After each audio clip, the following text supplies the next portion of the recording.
People going, you can't say that. You can. You can. I did.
Played a clip of Tim Walz earlier. His comments just so reckless. You could argue inciting violence.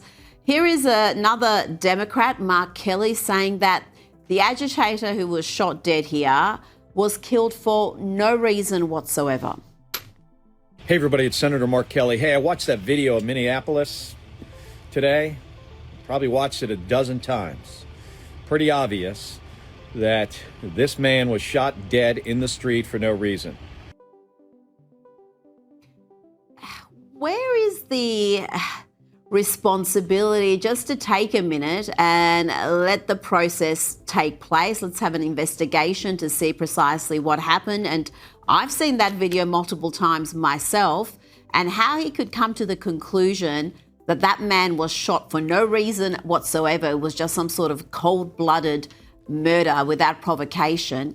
It is incredible to me, Josh. So it's incredible. And again, Rita, we just saw this. I mean, to me, this is the most remarkable part of all of this there, is that we just saw this play out like literally 2 weeks ago. So immediately when Renee Good was killed by Jonathan Ross, the ICE agent there, they said, oh my God, it's murder in cold blood. She's trying to swerve to get away from the video. But then, oh wait, we saw a second camera angle. We saw the cars actually going right at Jonathan Ross, the agent. Oh wait, then we find out that there was actually a hospital record of the agent being admitted to the hospital because he was hit and he had internal bleeding around his waist and hip area there. Then, oh wait, we saw the video of the partner saying, drive, baby, drive, instigating there. So these things do take time to actually learn all of the details of the situation there. And I think back to those first moments after the Renee Good shooting. You had Zohra Mamdani, AOC, and saying that she was murdered. Renee Good was murdered. That's what Mark Kelly's saying here, too, about Alex Pretty, that this is murder in cold blood on the streets of America there. Have you people not learned your lesson? What are you trying to do? I mean, ironically, these Democrats like Mark Kelly, they're claiming, they're purporting to care about American civilians there. Actually, do you know what the single best thing to protect the health, safety, security, prosperity, and flourishing of the American people?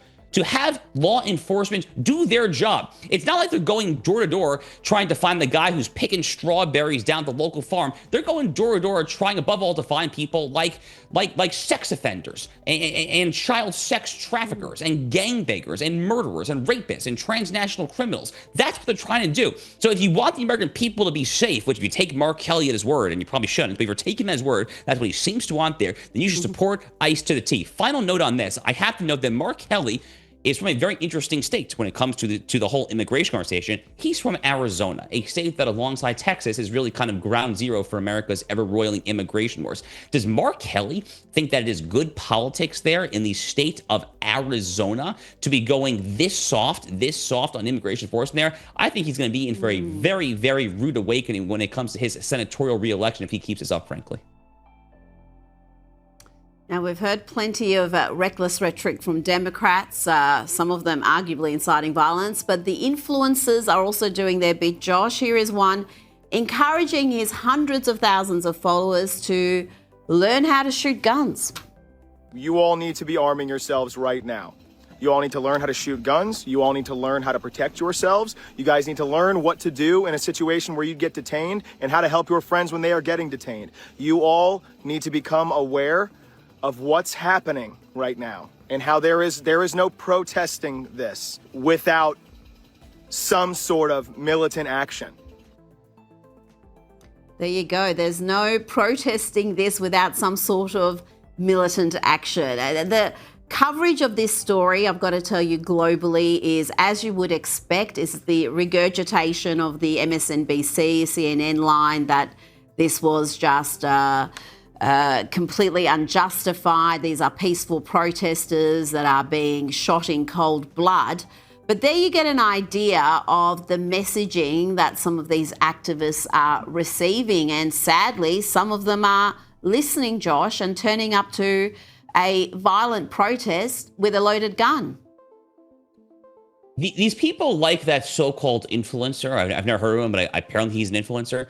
They're trying to get people killed. Okay, that is literally what they are trying to do. They are trying to stir up the passions of people like Renee Good, of people like Alex Perry. They're trying to put them out there as cannon fodder. As cannon fodder for what? I mean, to accomplish what exactly there? Just to make people angrier and angrier against ICE? By the way, it's actually not even working. There was a poll from the New York Times Siena College, one of our most reputable pollsters here in the United States there, and they did a lot of questions, massive survey just last week.